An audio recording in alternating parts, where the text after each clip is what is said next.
आज पंतप्रधान नरेंद्र मोदी महाराष्ट्रात होते। आधीच्या भागात आपण नाशकातील मोदी बघितले, आता वळूया मुंबईकडे। मुंबई महानगर पट्ट्यातील महत्त्वाच्या विकास प्रकल्पांचं लोकार्पण आज पंतप्रधान नरेंद्र मोदींच्या हस्ते करण्यात आलं।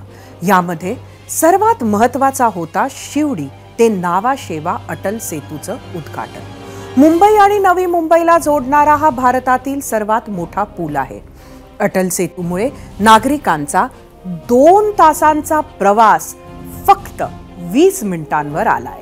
याशिवाय 12.5 कोटी रुपयांच्या विकास प्रकल्पांचंही उद्घाटन पार पडलं। बेलापूर ते पेंधर धावणाऱ्या मेट्रो मार्गाचे औपचारिक लोकार्पण, उरण खारकोपर रेल्वे मार्गाचा दुसरा टप्पा, ट्रान्स हार्बर मार्गावरील दिघा गाव रेल्वे स्थानकाचे उद्घाटन, खार रोड गोरेगाव दरम्यानचा 6व्या रेल्वे मार्गाचे उद्घाटन मोदींनी केलं। पालघर आणि ठाणे जिल्ह्यातील 14 लाख लोकांची तहान भागवणाऱ्या सूर्या प्रादेशिक पेयजल प्रकल्पाचा पहिला टप्पा समर्पित केला। याशिवाय ऑरेंज गेट मरीन ड्राईव्ह भूमिगत मार्गाचं भूमिपूजनही पार पडलं। रत्ने आणि आभूषण क्षेत्राला चालना देण्यासाठी महत्त्वपूर्ण पाऊल म्हणून सिप्स सेज येथे भारतरत्नम आणि नेस्ट वन सेंटरचे उद्घाटन केले। तर महिला सक्षमीकरणाला अधिक चालना देण्यासाठी नमो महिला सशक्तीकरण अभियानाचा प्रारंभ करण्यात आला।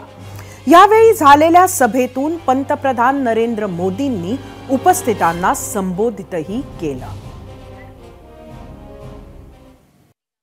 लोग सोचते थे कि उनके जीते जी बड़े प्रोजेक्ट पूरे हो जाएं, ये मुश्किल ही है, और इसलिए मैंने कहा था, लिख कर रखिए, देश बदलेगा और जरूर बदलेगा। ये तब मोदी की गारंटी थी। और आज मैं छत्रपति शिवाजी महाराज को फिर नमन करते हुए, मुम्बरा देवी को नमन करते हुए, सिद्धि विनायक जी को प्रणाम करते हुए ये अटल सेतु मुंबईकरों को, देश के लोगों को समर्पित कर रहा हूं। ये प्रोजेक्ट रोड, रेल, मेट्रो, पानी जैसी सुविधाओं से जुड़े हुए हैं। आज व्यापार जगत को मजबूती देने वाली आधुनिक भारत रत्नम और नेस्ट वन बिल्डिंग भी मुंबई के लिए को मिली है। इसमें से अधिकतर प्रोजेक्ट तब शुरू हुए थे जब महाराष्ट्र में पहली बार डबल इंजन की सरकार बनी थी। इसलिए महाराष्ट्र में देवेंद्र जी से लेकर के अब एकनाथ शिंदे जी, अजीत पवार जी तक पूरी टीम के प्रयासों का परिणाम है। महिला मतदार या कशा मोदींच्या विजयाच्या शिल्पकार आहेत हे आपण मागच्या भागात आकड्यांसह सांगितले। अगदी तेच लक्ष ठेवत शासन आपल्या दारी अभियानाच्या धर्तीवर महाराष्ट्र सरकारनं नमो महिला सशक्तीकरण ही नवी योजना जाहीर केली। राज्यातील 1 कोटी महिलांना या अभियानातून लाभ देण्यात येतोय। या अभियानात महिलांसाठीच्या योजना राबवणारे शासकीय सर्व विभाग एका छताखाली आणले जात आहेत। या योजनेच्या उद्घाटनासाठी मोठ्या संख्येने महिलांनी उपस्थिती लावली होती आणि सरकारच्या यशाची भावना लोकांपर्यंत पोहोचावी यासाठी खास उपस्थिती होती योजनेचा लाभ मिळालेल्या महिलांची। काय भावना आहेत त्यांच्या त्या जाणून घेऊयात। महिलांची बोला, आपण कुठून आलात? सर आम्ही चंद्रपूरवरून आले आहोत। हां सर, सुरू केला काल 10 वाजता सुरू केला आणि आम्ही आज सकाळला पोहोचलो आहे।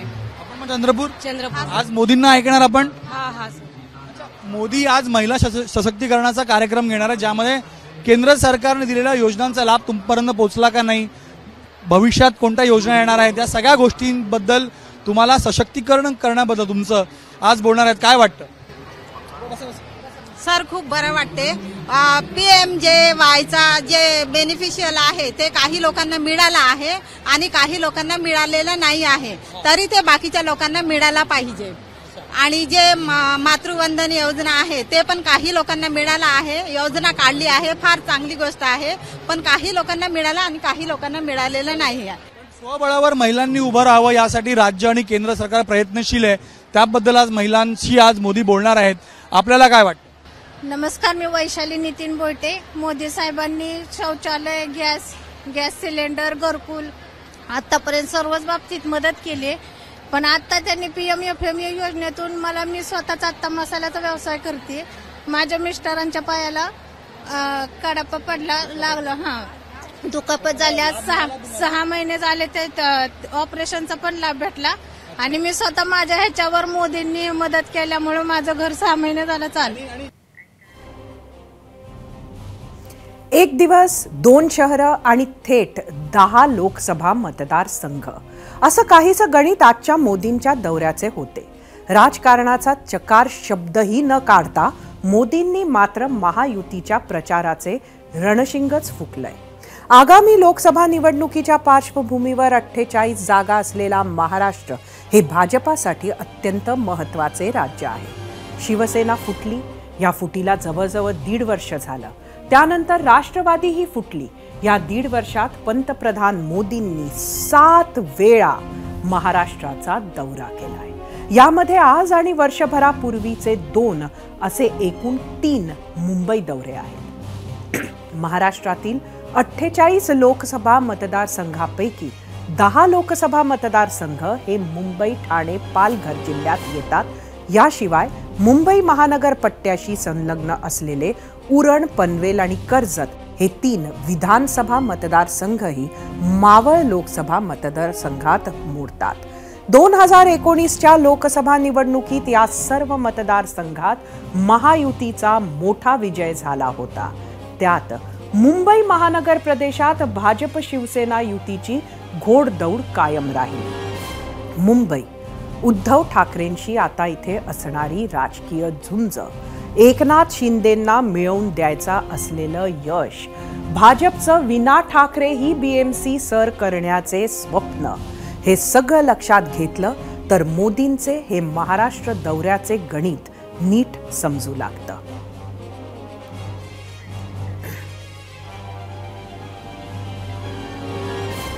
एकीकडे महायुती आणि त्यांच्या नेत्यांचे पूर्ण लक्ष हे मोदींच्या कार्यक्रमावर होते, पण विरोधक हे मात्र नेहमीसारखेच सक्रिय होते. राज्याच्या नेत्यांपासून तर थेट मोदींनाही त्यांच्या टीकेचे धनी व्हावे लागले. पाहूयात. देवेंद्र फडणवीस हे शूर्पणखेच्या भूमिकेत शिरलेले आहेत. ते अनेक मायावी रूपं घेत आहेत आणि महाराष्ट्राला गुमराह करतायत.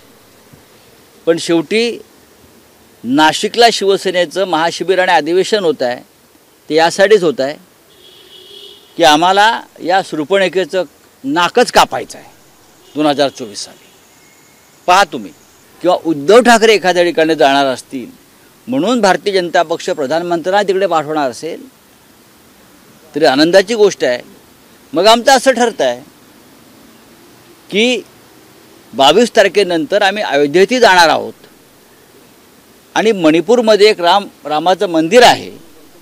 उद्धव ठाकरे आणि आम्ही तिथे जायच्या विचारात आहोत. त्यानिमित्तानं का होईना नरेंद्र मोदी मणिपुरात येतील आणि तिकडल्या समस्या पाहतील. निवडणुकीच्या पार्श्वभूमीवरच वाढतात, पण जेव्हा लोकांना गरज असते तेव्हा त्यांचे दौरे वाढत नाहीत. ही शोकांतिका आहे आणि हे लोकांना कळून चुकायला पाहिजे. आणि अर्थात आता ते जिथे जातील तिथे धर्म जातपातच करतील. इकडे विरोधकांनी टीका केली तर तिकडे मुख्यमंत्री एकनाथ शिंदेंनी पंतप्रधान नरेंद्र मोदींवर कौतुकाचा वर्षाव केला आणि नुकताच झालेल्या मालदीव वादावर मोदींच्या उपस्थितीतच टोलेबाजी केली. पाहूयात. सिर्फ इतना ही कहूंगा, मोदी है तो मुमकिन है. गत सप्ताह हमारे मोदी जी लक्षद्वीप में क्या गए, वहां मालदीव में भूकंप आ गया, भूचाल सा आ गया. अब हमारे देश को बुरी नजर से देखने की हिम्मत कोई नहीं कर सकता है. यह सिर्फ और सिर्फ हमारे आदरणीय प्रधानमंत्री जी के कोशिश से ये सब हो रहा है। विरोधकांच्या याच प्रतिक्रियानंतर वेळ झाली आहे आजचा पोल रिझल्ट पाहण्याची आणि त्यासाठी जाऊया आपल्या पोल सेंटरवर। आजचा आपला प्रश्न काय होता ते आपल्याला सांगते। नरेंद्र मोदींच्या आजच्या मुंबई नाशिक दौऱ्याचा भाजप महायुतीला राजकीय फायदा होईल का? यूट्यूबवर एकूण 11,000 मतं। 29% लोकांनी होय म्हटलंय, 71% लोकांनी नाही। इंस्टाग्रामवर एकूण 4,000 मतं।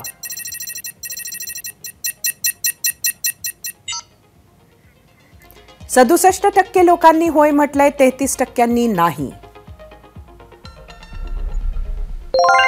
फेसबुकवर एकूण 1,500 मतं।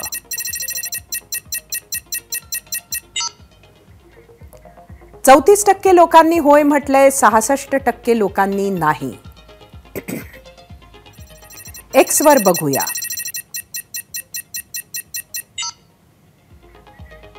45% लोकांनी होय म्हटलंय, 55% नाही।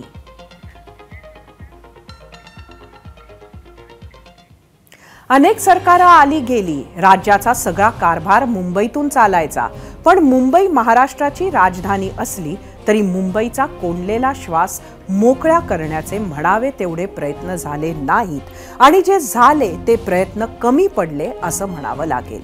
मुंबईला फक्त दुभती गाय समजून वापरलं असा आरोप सुद्धा अनेक राजकारण्यांवर होत आलाय। 1995 साली राज्यात शिवसेना भाजप युतीचं सरकार आलं। 4.5 वर्षातच युती सरकारनं अनेक विकास कामांचा धडाका लावला। मुंबई महाराष्ट्राच्या हिताची काही महत्त्वाची कामं मार्गी सुद्धा लावली। नितीन गडकरी सारख्या माणसाच्या मागे बाळासाहेब ठाकरे ठामपणे उभे राहिले आणि 55 उड्डाण पुलं असोत की मुंबई पुणे एक्सप्रेसवे असो, सामान्य जनतेचा त्रास कमी होईल असे प्रकल्प मार्गी लागले। या महानगरीचा पसारा एवढा मोठा की एक संपलं की दुसरं काम आवासून उभा।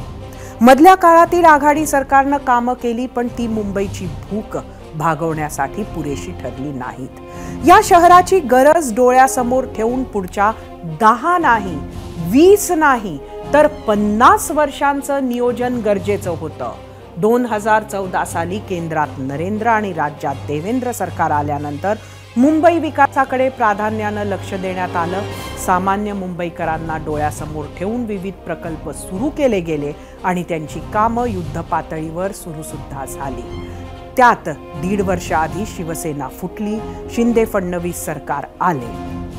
ठाकरेंना सहानुभूती मिळेल असे वाटत असताना या सत्ता बदलानं पुढची 2.5 वर्ष तर सत्ता राहील, पण नंतर भाजप आणि मित्रांना 2024 मध्ये हीच सत्ता गमवावी लागेल असंही बोलल्या जाऊ लागलं। त्यावेळी अत्यंत आत्मविश्वासानं आम्ही आमच्या कामाने उत्तर देऊ असं फडणवीस शिंदे सांगत राहिले। त्यात उद्धव ठाकरेंबद्दल ते काम न करणारे मुख्यमंत्री, घरी बसणारे मुख्यमंत्री असाही नॅरेटिव्ह खास एकनाथ शिंदे फडणवीसांच्या सरकारनं जनतेसमोर मांडायला सुरुवात केली। त्यामुळेच हा कामांचा धडाका खास मुंबईसाठी राजकीय महत्त्वाचा सुद्धा आहे। सतत इथे येत आम्ही काम करतो याची पोचपावतीच जणू काही नरेंद्र मोदी मुंबईकरांना देत असतात। नक्की जनतेला ही पावती मिळाली का हे निवडणुकीच्या निकालात स्पष्ट होईलच। तूर्तास या राजकारणामुळे मुंबईकरांचा श्वास मात्र नक्कीच मोकळा झालाय। एबीपी माझा, उघडा डोळे बघा नीट।